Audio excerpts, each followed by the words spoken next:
Good morning, good afternoon, good evening, depending on where you are watching me from. It's again your brother Peter, and welcome back to Testimony TV. And if you are not subscribed, please click that subscribe button and click the notification bell so that whenever I post a video, you will be notified. So today I have an interesting topic which is controversial. And what are we talking about today? We, of course, talking about family planning. Yes, you heard me right. We want to talk about family planning. But before I do that, we are going to read two scriptures. Then the rest of the video, we're talking about this whole thing. So I want to read from Psalms 127 verse 3.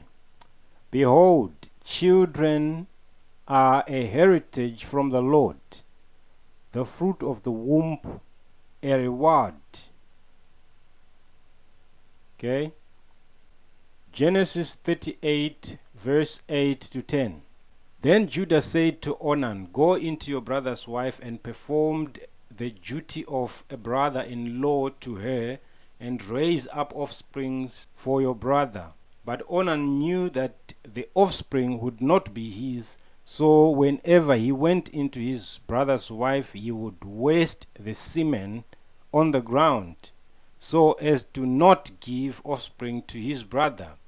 And what he did was wicked in the sight of the Lord, and he put him to death also. So these are the two scriptures I wanted to read. The first one says, children are a heritage from the Lord. They are a reward. Have you heard this? Children are a reward from the Lord.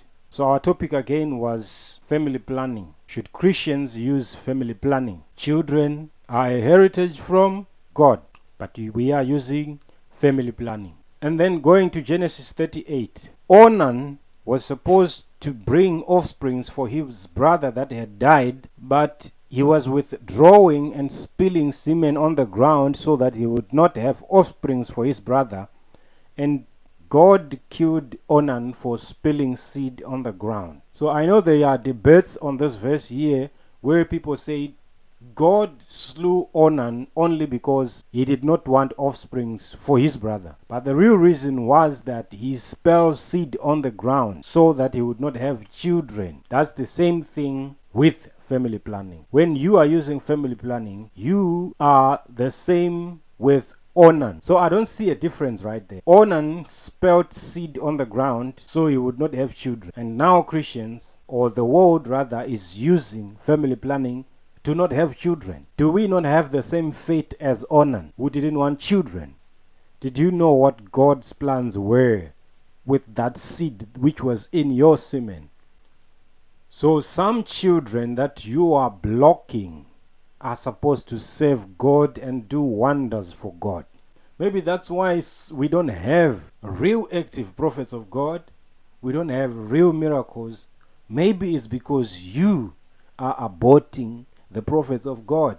Maybe you are aborting the miracle workers that are supposed to come from God by the means of the devil avoiding them to be born through his systems of family planning. So this is a sensitive topic and you should not watch it with children. Now, back to the topic. Now, I know you would say, but the sperm is not a child. So how did I kill? It wasn't a child. But I'll tell you this, there was already life in that sperm. That's why that life would swim to an egg. The egg is just a shelter and food. But life comes from a man. That's why they say a man is the father, because the woman only provides shelter and food, but the seed is from a man. So when you block the seed from entering the egg, which means you have killed, because you have not given shelter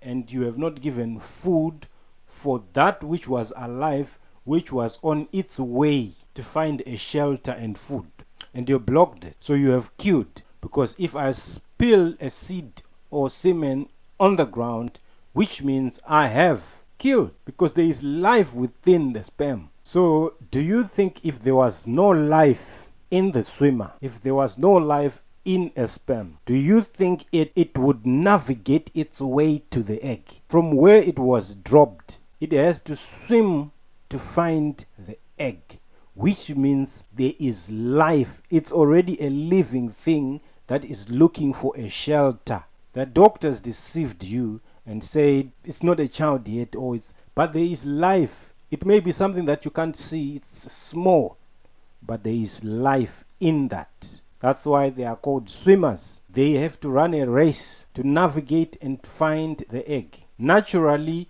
others die, but there is always that 1 or 2 or 3 or 4 that enters into the shelter and find their food in there. Then they grow. That's why a person may have 1 child, 2, 3 or 4. It's because 4 swimmers navigated their way to the shelter. So if you avoid, or if you block the swimmers, from navigating their way to the shelter, I believe sin starts from there. So just like when a man masturbates, he is only not guilty of sexual immorality, but he is also guilty of spilling seed, just like Onan was. Otherwise, masturbation would be okay for a man. So it's like being given seed to plant, then you throw on top of rocks, or you give birds, or you fry the seeds and eat them.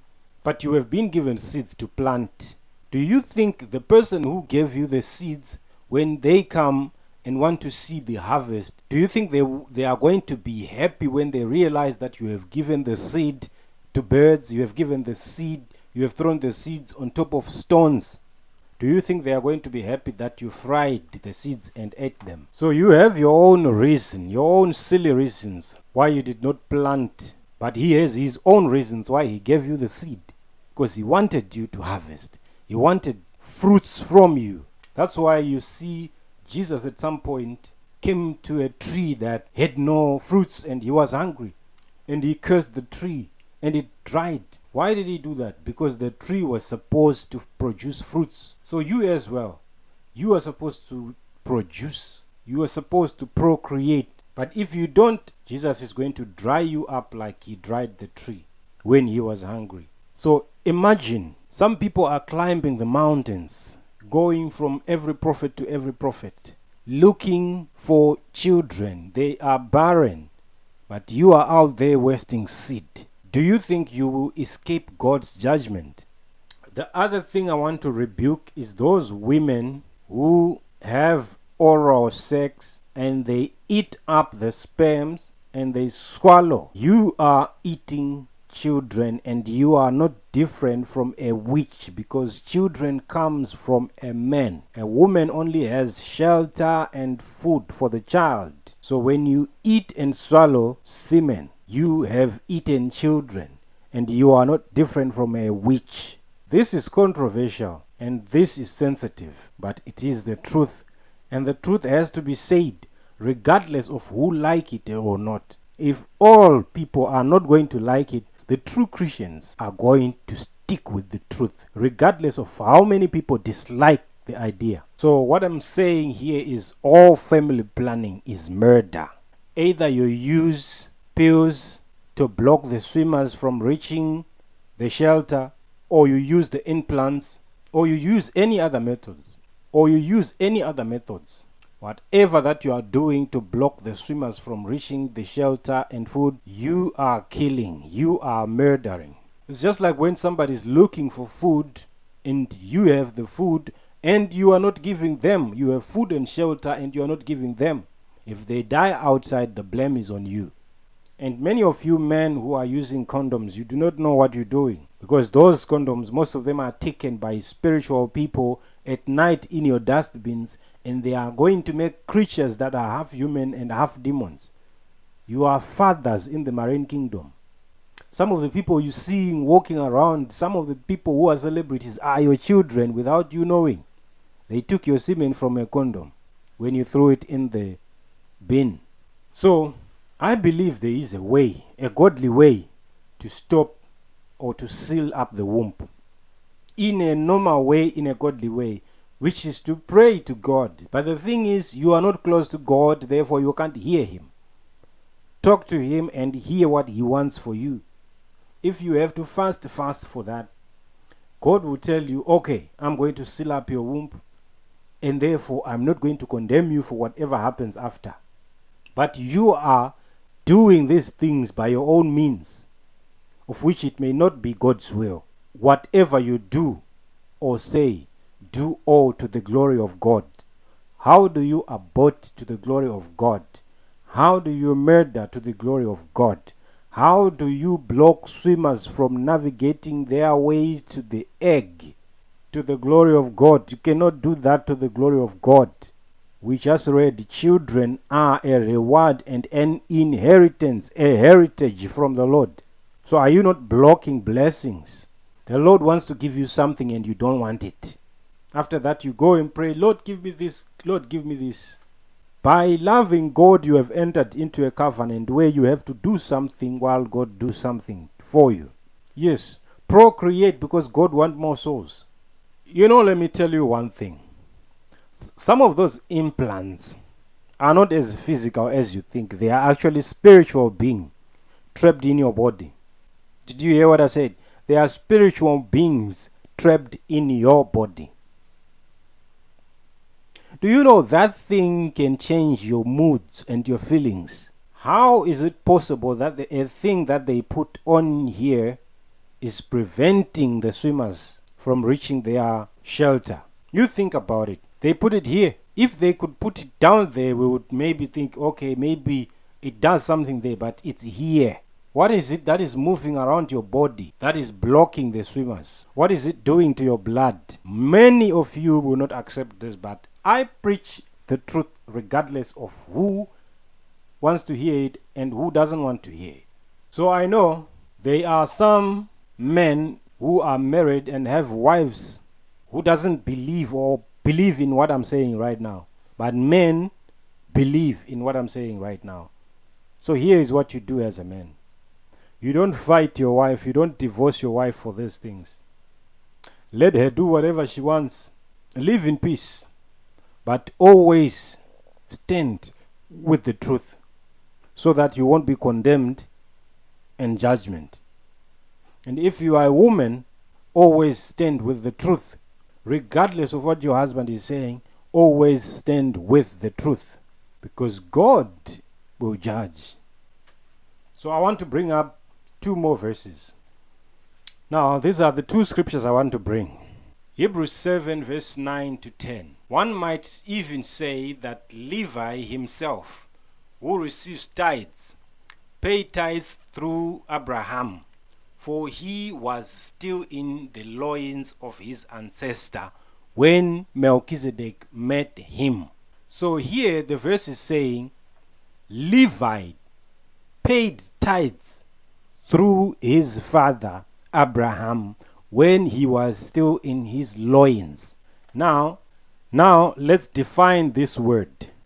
The part of the body on both sides of the spine between the lowest false rib and the hip bones, or the region of the sexual organs regarded as the source of the erotic or procreative power. That's the definition of loins. Okay, so here it says Levi was still in Abraham's loins, so which means Levi was in Abraham. So that's a point I want to prove here, saying a child comes from the father. If you are a father, if you are a man, you have offsprings, you have children inside of you. The verse here is saying Levi was still in his father, in his ancestors' loins when Melchizedek met him. Levi himself, who receives tithe, paid tithes through Abraham. So do you see where children come from? When the doctors now lie to you and say children come when the fertilization happened, no. The fertilization already is telling you that it's just a fertilizer to make that which came from a man grow. The seed is planted and then the fertilizer is applied to make that which is planted grow. That's what happens. The next verse, Genesis 35 verse 11. And God said to him, I am God Almighty, be fruitful and multiply. A nation and a company of nations shall come from you, and kings shall come from your own. So lastly, I will explain what you are doing. There is a poor child which is coming from the father's loins, asking for the mother for shelter and food. But then you say no. What is that? You are not giving. Give to the one who asks from you. What is the purpose of human beings? To worship God and obey His commandments. So you are blocking generations and people who want to come and worship their God, that they may worship Him in physical bodies, but you are denying them. Watch what you're doing. Let me know what you think in the comment section.